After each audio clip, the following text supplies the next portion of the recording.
Good morning friend. आज मैं video बनाने के लिए इसलिए बैठा हूँ। वक्त बहुत कम है, 2-4 मिनट का वीडियो डालूँगा। और सभी को गुड मॉर्निंग। कतर में अभी गुड मॉर्निंग है।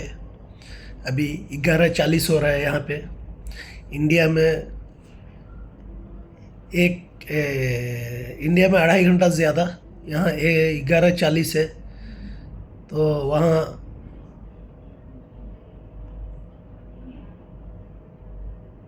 2:10 हो रहा होगा। 2.5 घंटे का फ़र्क है। अभी ये बहुत बड़ा एक मामला हो गया हमारे इंडिया में, जो एक मीटिंग के दरमियान में एक इलेक्शन के या एक समझिए कि एक समारोह के दरमियान में वो 40 लोगों एक का डेथ हो गया, मर गए, मृत्यु हो गई। और वो किस जात के थे नहीं थे उससे मुझे कुछ लेना देना नहीं है, किसी भी जात के थे, लेकिन 40 इंसानों का मतलब मौत हो गया। एक अपने प्यारे किसी नेता को या प्यारे किसी एक्टर को देखने के लिए, या किसी को दिल में बहुत बैठाते इसके लिए हो गया। और क्या कारण था वो मुझे नहीं पता, लेकिन मेन थिंग्स जो है वहाँ 40 लोग डेथ हो गए और बहुत सारे लोग हॉस्पिटलाइज हैं।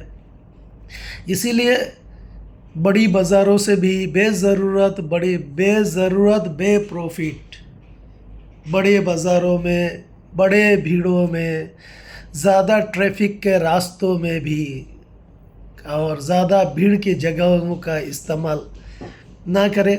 मोहब्बत करे, प्यार करे, किसी से भी है मोहब्बत करे। उसके लिए ज़रूरी नहीं है कि आप उस धक्का में जाके ही, आप मोबाइल पे भी देखेंगे तो उतनी ही बात है, सामने से भी देखेंगे तो उतनी ही बात है। अभी तो टीवी पे बड़े बड़े टीवी आ गए, किसी को देखना है, किसी से मिलना है। अब किसी से बहुत मोहब्बत है और आपको वो रास्ता नहीं है और आपको धूप के गर्मियों में चल के जाना है, तो आप उससे मिलेंगे कि नहीं। लेकिन आधा रास्ता में तो आप गर्मी से बेहाल होकर आप ही परेशान हो जाएंगे, बीमार हो जाएंगे। तो ऐसा मोहब्बत कैसा? आप रहेंगे तो मोहब्बत करेंगे, आप ही नहीं रहेंगे तो फिर मोहब्बत करने वाला तो कम जाएगा। इसके लिए गदरिंग की जगह से बचें। बच्चों को भी थोड़ा सेफ्टी के, जो अभी के हम लोग भीड़, दुनिया में सबसे ज़्यादा भीड़ और आबादी पॉपुलेशन के मुल्क में रहते हैं। हमारा कंट्री वर्ल्ड का लार्जेस्ट पॉपुलेशन कंट्री है, तो इसके लिए हम लोगों को चाहिए कि हम लोग इसका ख्याल करें। और गैदरिंग में नहीं, बहुत अच्छे एजुकेटेड कंट्री है दुनिया में, जहाँ इलेक्शनों में या किसी समारोह में भीड़ नहीं किया जाता है। वो मतलब छोटे छोटे प्रोग्राम किए जाते हैं और लोग इंटरनेट पे ऑनलाइन देखा करते हैं और अपना रिप्लाई और कमेंट देते हैं। आज इतना दुख है। अभी अभी जुबिंदा हमारे डेथ कर गए, उसका भी क्या राज है नहीं मालूम, कैसे हो गया नहीं मालूम, क्योंकि उम्र इतना नहीं था। पानी में डूबने से हुआ वो तो ठीक है, लेकिन मतलब पानी में कैसे क्या है, खैर ये तो जो भी हैं इसके ज़िम्मेदार, जो इसको इंक्वायरी कर रहे हैं, देख रहे हैं, उनका भी शुक्रिया, धन्यवाद। और ये एक दूसरा बड़ा घटना है जो हमारे तमिलनाडु में हुआ। ये लोग 40 लोग जो चले गए, या 41 लोग, या बढ़ सकते हैं, ये वापस नहीं आएंगे। तो आप जिसको मोहब्बत करते थे, आज अगर उस मीटिंग के पहले अगर 100 आदमी मोहब्बत करते थे किसी से, तो आज 41 आदमी कम हो गए, वो चले गए दुनिया से। और मैं एक छोटा सा मिसाल देता हूँ, जात के असर पे नहीं देता हूँ। मैं एक बार मक्का गया था, तो वहाँ पे एक पत्थर है जिसका हम मुसलमान बोलते हैं संगे अस्वद। वो पत्थर मक्का के कॉर्नर पे रखा हुआ है, लेकिन इतना भीड़ होता है कि वो छू के चूमने का मौका अभी तक मुझे नहीं मिला। मैं कम से कम 80-90 बार गया मैं, यानी 100 से थोड़ा कम मैं गया, क्योंकि मैं करीब रहता था। तो मैं जाना चाहा तो लोगों को धक्का जैसा हालत में मैं जा रहा था, तो मुझे एक पढ़े लिखे ने बुलाया, कहा कि देखो, तुम जब वहाँ पे वो चूमने जाओगे लोगों को धक्का देके, तो तुम्हारा जो पुण्य है, जो नेकी है, जो तुमको अजर मिलना है, वो तो घट जाएगा। क्योंकि एक बाल को भी तकलीफ़ नहीं पहुँचाना है, तुम वहाँ तकलीफ़ पहुँचा के अपने मनोकामना, अपनी इच्छा, अपने दिल के क्या कहते हैं मकसद को पूरा करोगे। ज़रूरी नहीं है, दूर से भी इशारे से आप अगर हाथ बढ़ा के ऐसे चूमते हैं तो वो आप संगे अस्वद को, उस पत्थर को चूमने का दर्जा पुण्य मिलेगा। क्योंकि आप किसी को, आप इसलिए नहीं जा रहे हैं कि वहाँ पे लोगों को तकलीफ़ ना हो। इसीलिए मुझे ऐसा लगता है, मैं अपने बच्चों को भी कहता हूँ कि ऐसा नहीं है कि मैं प्यार नहीं करता किसी से। इलेक्शन पॉलिटिक्स बिल्कुल उससे जुड़ना चाहिए और अच्छे स्टैंडर्ड तरीके से, साफ तरीके से। इन धूपों में जाके, ये धूप में गर्मियों में बदन जला के बगैर पानी के रहना, सुबह से शाम तक बैठे रहना बगैर खाना के, ठीक है। जब प्यासा आदमी रहता है, आपको एक मिसाल देता हूँ, उस भीड़ में किसी ने भी, अगर मान लीजिए वहाँ पे 10,000 का ही भीड़ हो, ठीक है, अब 10,000 के बीच में 100 बोतल भी फेंकेंगे तो हालत कैसी होगी? जैसे आसमान से ड्रोन से फ़िलिस्तीन में खाना गिराया जाता है और मौतें होती हैं, वो ऐसा होगा। तो आदमी सुबह से शाम तक भूख में रह के और अपने प्यारे लोगों को देखने के लिए, तो हमारे धर्म में हमारे किसी पैगंबर ने भी नहीं कहा कि खुद को मार के भूखा रख के मेरे से उपदेश लेने आओ। हमारे हिंदू धर्म में भी किसी देवता ने नहीं कहा कि खुद को मार के बच्चा को भूखा प्यासा रख के एक दिन काम बंद करके और मेरा उपदेश लेने आओ, ठीक है। धर्म कर्म है, कर्म ही धर्म है। तो सारा चीज़ भी करना है, धर्म भी अपने जगह करना है। यानी मेरे कहने का मतलब यह है कि मेरा धर्म हो या हिंदू भाई का धर्म हो या क्रिश्चियन का धर्म हो, यहूदी का हो या सिख का हो, बौद्धिस्ट का हो, जैन का हो, हर धर्म में कहा गया है बच्चों का ख्याल करें, शांति से रहे। शांति, भीड़ में शांति नहीं हो सकता। कोई भी प्रोग्राम जो भी है, मेरे कुछ फेस्टिवल भी है हमारे जो भीड़ भाड़ में या हुआ हमारे में भीड़, लेकिन इसका भीड़ में हंगामा बिल्कुल इजाज़त नहीं है हमारे में, ठीक है। और हमारे में नहीं, किसी में नहीं है। और जहाँ पे भीड़ होगा कोई फंक्शन में, वहाँ जाएंगे, भूखा प्यासा आदमी रह के समझ नहीं आता लोगों को क्या हो गया है। आप उन भीड़ों में अगर देखेंगे तो अच्छा एजुकेशन वाला, जैसे डॉक्टर, इंजीनियर, प्रोफेसर, टीचर की बात नहीं कर रहा हूँ मैं गवर्नमेंट टीचर की बात नहीं कर रहा हूँ, मैं बात कर रहा हूँ प्रोफेसर, इंजीनियर, लेक्चरर, डॉक्टरेट। आपको कितना मिलेंगे जो रियलिटी में ये डिग्री के अधिकारी हैं, ना कि फेक लिए हुए हैं, जिनके पास ये क्वालिटी एजुकेशन है। इन भीड़ों में आप ढूंढे कितना परसेंट है, होगा, लेकिन परसेंटेज कितना है?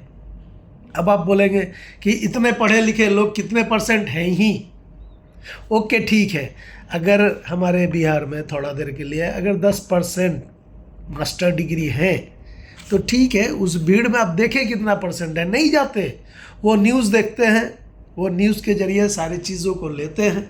हाँ, अगर वैसे कोई हैं जिनको स्टेज पे फ्रंट साइड में जो कार्यकर्ता हैं, जो उसका क्या कहते हैं कमेटी है, कमेटी में अगर हैं या वो वर्किंग कमेटी में हैं या वहाँ पे मतलब मेन लीड में है तो अलग बात है, नहीं तो नहीं जाते। आज इस भीड़ में, इस छोटे से भीड़ में अब ज़रा सा मतलब एक आवाज़ कर दीजिए, यानी बीच में एक दो आदमी आपस में बहस जैसा मामला कर लिए, थोड़ा सा भगदड़ होगा, आदमी को नुकसान पहुंचना ही पहुंचना है। और इससे पहले एक सिनेमा के हीरो के मामलात में हो चुका है। मुझे लगता है कि भीड़ का कोई भी प्रोग्राम, किसी भी पॉलिटिकल हो, चाहे वो क्लासिकल हो, यानी कि क्या कहते हैं वो इंटरटेनमेंट के ज़रिए हो, या धर्म वाला हो, धर्म के ज़रिए हो, किसी भी रीज़न से भीड़ का प्रोग्राम मेरे हिसाब से बहुत डेंजर है। मैं नहीं बोलूँगा नहीं होना चाहिए, होना चाहिए, ये काम गवर्नमेंट का है, एडमिनिस्ट्रेशन का है, लेकिन भीड़ में अक्सर, भीड़ के कामों में, चाहे कोई धर्म में ही अगर ज़्यादा भीड़ है, हमारे मुहर्रमों में ज़्यादा भीड़ लगाते हैं और ये वो होता है, नुकसान पहुंचता है। मैं दूसरे धर्म का बात नहीं करूंगा क्योंकि मैं मुस्लिम धर्म से बिलोंग करता हूं। मैं अगर किसी धर्म को बोलूँगा तो अभी जो इशू हमारे इंडिया में माशाल्लाह चल रहा है, तो वो तुरंत एक दूसरा कमेंट आ जाएगा। मैं बोल रहा हूँ कि हमारे में भी कोई भी प्रोग्राम अगर भीड़ का होता है, लोग पसीना में बेजार होते हैं, चोट लग जाता है, चलने में धूप में ये हो जाते हैं, 2 दिन तक बदन पानी पीने के लिए प्यासा रहते हैं, भूख लगता है, वो 2 घंटा यानी कि भूख अभी लगा तो 4 घंटा के बाद खाते हैं। भीड़ का कोई भी प्रोग्राम मेरे हिसाब से बेस्ट नहीं है, और हर पीसफुल कंट्री में भीड़ का कोई भी प्रोग्राम नहीं होता है। इसलिए इसके लिए कुछ इशू बनना चाहिए। पढ़े लिखे लोग जो जो क्या बोलते हैं, जो मतलब बहुत नॉलेजेबल आदमी हैं इंडिया के अंदर में, वो लोग इसके लिए कुछ रास्ता निकालें। क्योंकि अक्सर भीड़, चाहे प्रोटेस्ट का ही क्यों ना हो, भीड़ से मतलब शांति का बहाली नहीं हो सकता है। जहाँ शांति की बहाली नहीं होगी वहाँ प्रॉब्लम ही क्रिएट होगा। ठीक है, जैसे वायलेशन भीड़ से भी होता है और उग्र भाषणों से भी होता है। ठीक नहीं है, 2-4 दिन चल जाता है, ये बाज़ार में बिक जाता है, बाद में इसके नुकसानात पूरी जनता उठाती है। पूरा घर, अगर मैं अपने घर में इस तरीके का माहौल बनाता हूँ तो पूरा परिवार नुकसान उठाएगा, अशांति फैलाऊंगा तो। अगर वायलेशन आवाज़ से करूँगा तो पूरा घर, यानी कि 1 दिन 2 दिन के लिए पूरा घर अशांति रहेगा दिमागी तौर पे। और अगर वायलेशन बाय फाइटिंग होगा तो दिमागी और दिली दोनों तरफ से पूरा घर मतलब परेशान रहेगा। और वो 1 दिन आप वायलेशन करेंगे, महीना 2 महीना 3 महीना लग जाता है उसको नॉर्मल होने में। इसलिए प्लीज़ आप लोग बचे। ठीक है, दुनिया में अगर चल रहा है, आप अपने बच्चों, कितने बच्चे, छोटे छोटे बच्चे, उनकी मृत्यु हो गई, दुनिया देखा ही नहीं। वो औरतें जो अपने बच्चे को खिलाते पिलाते, ये हम महसूस नहीं कर सकते। हम उनके साथ उस दुख में भाषणों के जरिए शरीक होके उनकी मदद नहीं कर सकते। उनको 10 लाख 20 लाख दे के उस चीज़ की खाना पूर्ति नहीं कर सकते। क्योंकि इस चीज़ को मैं जानता हूँ। मेरे फादर 1986 में डेथ हुए इन एक्सीडेंट, उसकी भरपाई नहीं हुई। 50% लाइफ ख़त्म हो गया हमारा, एजुकेशन और भी लाइफ स्टाइल पूरा 50% ख़त्म। लेकिन उसकी भरपाई नहीं हो सकती थी। हमारी माँ बची तो हमारी माँ ने 50% की भरपाई की। अगर हमारी माँ को भी कुछ हो जाता तो उसकी भरपाई 100 करोड़ों से नहीं हो सकती। करोड़ों से माँ बाप की, भाई की, एक इंसान के मरने के बाद उसकी भरपाई नहीं है। और भाषणों में उसके दुख के साथ शरीक होने से कोई फ़ायदा नहीं है। और भीड़ से उपद्रव करने से या शांति ही मांगने के लिए, मतलब उग्र नहीं होना चाहिए। प्रोसेस है, हर अगर प्रोटेस्ट भी हो रहा है तो शांति का, बढ़िया शांति के एरिया में बैठ के ऐसा होना चाहिए। क्योंकि हर भीड़ नुकसान दे के जाता है भाई, किसी न किसी को नुकसान पहुंचता है। इसीलिए आप लोग इन भीड़ों से बचने का कोशिश करें। छोटे छोटे बच्चों का ये हुआ, इसलिए मैं 2 दिन से सोच रहा था ना बोलूं, लेकिन आज मुझे बोलना पड़ा क्योंकि मेरा दिल नहीं मान रहा था। थोड़ा दिल किया कि आप लोगों को बोलूं कि भीड़ से बचें, ज़्यादा ट्रैफिक में, रश में ना जाए। अपने बच्चे को भी सिखाएं, 14 साल के, 12 साल के, 16 साल के बच्चों को घर पे थोड़ा बैठे और हर बात में अपने बच्चों के साथ बैठ के दोस्त के जैसा थोड़ा बातचीत करें, उनके साथ फ्रेंडशिप करें। ओके, सलाम, बाय बाय।